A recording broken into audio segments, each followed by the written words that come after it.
Did the Oklahoma City Thunder peak too early? Because they're 47-15, defending NBA champions, and the best team in basketball. But look closer at the injury report. Shai Gilgeous-Alexander is out, Jalen Williams is out, Isaiah Hartenstein is out. And suddenly, that question just got a lot louder. We're breaking down the 3 reasons why the Thunder's 2025 championship might be the only one this core ever wins. The ghost of 2012 haunting Oklahoma City. The $822 million luxury tax bomb about to explode. And the Western Conference arms race that's closing their championship window. Because if Sam Presti makes the same mistake he made with James Harden in 2012, this dynasty dies before it starts. And by the end of this video, you'll know whether to panic or trust that OKC's just getting started. Before we talk about 2026, we need to rewind to 2012, because this franchise has been here before. The 2012 Oklahoma City Thunder had 3 future MVPs on the same roster. Kevin Durant was 23 years old, Russell Westbrook was 23, James Harden was 22. They made the NBA Finals and lost to Miami in 5 games. 4 months later, Sam Presti traded James Harden to Houston. The reason? Money. OC offered Harden a 4-year, $55 million extension. He wanted $60 million. Presti refused to pay $5 million more to keep 3 MVPs together. That core never made the finals together again. Not once. Kevin Durant left in 2016. Russell Westbrook was traded in 2019. And James Harden? He became an MVP in Houston while OKC watched from home. Now fast forward to 2025. The Thunder went 68-14. They beat the Indiana Pacers in a 7-game series to win the championship. Shai Gilgeous-Alexander dropped 29 points and 12 assists in Game 7 to win Finals MVP. Chet Holmgren was a defensive monster. Jalen Williams broke out as a legitimate second star. It was perfect. The youngest championship core since the 2014 Spurs. But here's the thing. 2025 was the last year the big 3 were cheap. Shai, Chet, and Jalen Williams were all still on rookie-scale contracts. And just like 2012, everyone said, they're so young, they'll win 5 rings. And LeBron, you're gonna be a witness too! You are gonna be a witness to Kevin Durant and OKC! OKC, Oklahoma City Thunder, are the next big dynasty in professional sports! History doesn't repeat, but it rhymes. But maybe 2026 feels different. Maybe this time, Sam Presti learned from 2012. And then you look at the contracts. Summer of 2025. Sam Presti opened the checkbook. He lit it on fire. Shai Gilgeous-Alexander signed a 4-year, $285 million Supermax extension. Chet Holmgren signed a 5-year, $250 million max deal. Jalen Williams signed a 5-year, $287 million max extension with Rose Rule incentives. Total commitment? $822 million. Now here's the problem. The Thunder just committed $822 million to 3 players.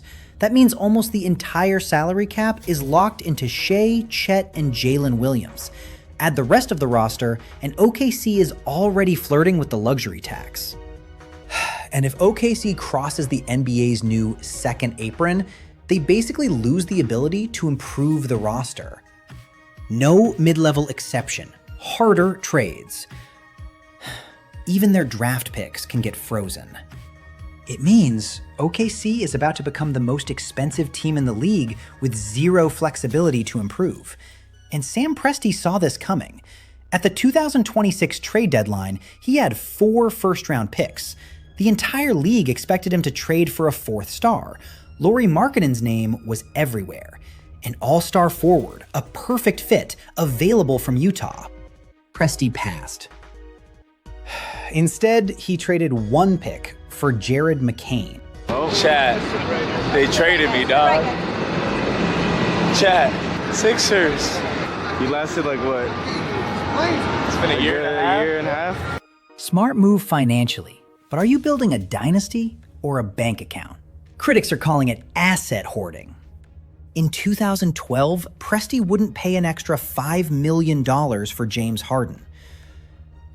In 2026, he's staring at a $200 million luxury tax bill and still refusing to go all in.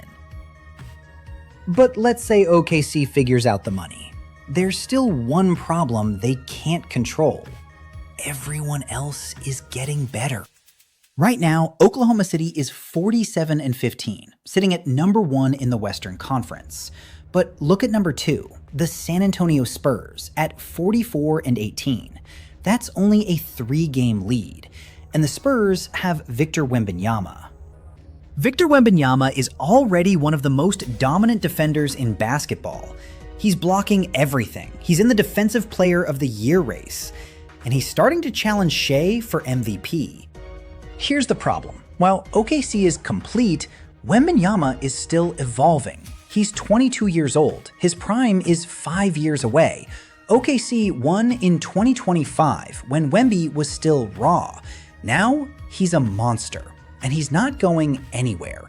In fact, the Spurs have already beaten OKC 3 times this season, a sign that the balance in the West might already be shifting.